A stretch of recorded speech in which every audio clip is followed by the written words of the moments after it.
The Turkish army has been increasing its military presence in Greater Idlib, despite the recent withdrawal of observation posts which had been encircled by the Syrian army. Recently, the Turkish military deployed major reinforcements to Mount al-Zawiya. Turkish military convoys deployed to the area included battle tanks and BMC Kirpi armoured vehicles. Mount al-Zawiya is controlled by al-Qaeda-affiliated Hayat Tahrir al-Sham, together with its supposedly moderate counterparts from the Turkish-created National Front for Liberation. Turkey has been reinforcing its troops in the Mount al-Zawiya region for the last 2 months. It has also established several permanent positions in the area. At the same time, the Turkish military has been undertaking active steps to reinforce its positions along the M4 highway in southern Idlib.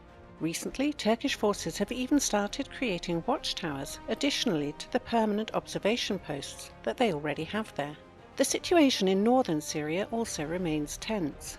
As recently as January the 3rd, intense clashes had broken out between Turkish proxies and the Kurdish-led Syrian Democratic Forces near the town of Ain Issa.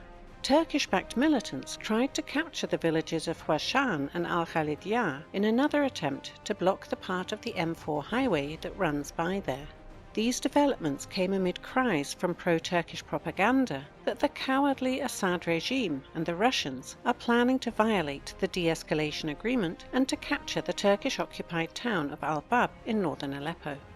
The SDF keeps apace with Sultan Erdogan and also shows no sign of dropping its attempts to bite off a piece of Syria.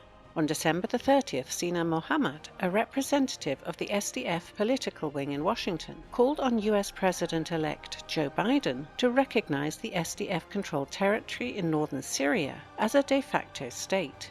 This, he claimed, will help to improve the security and humanitarian situation there.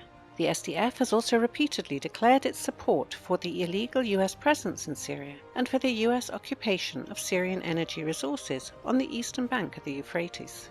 Under such conditions, there is no surprise that the group's Kurdish leadership prefers to turn a blind eye to the negative consequences of these democratic actions.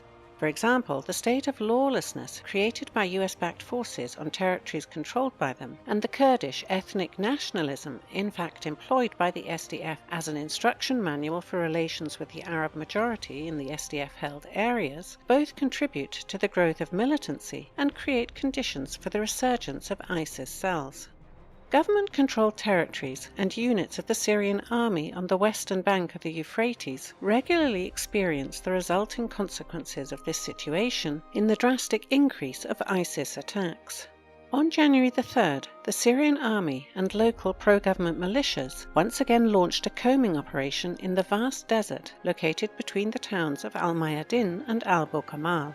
The goal of the operation is to track and neutralize ISIS cells there.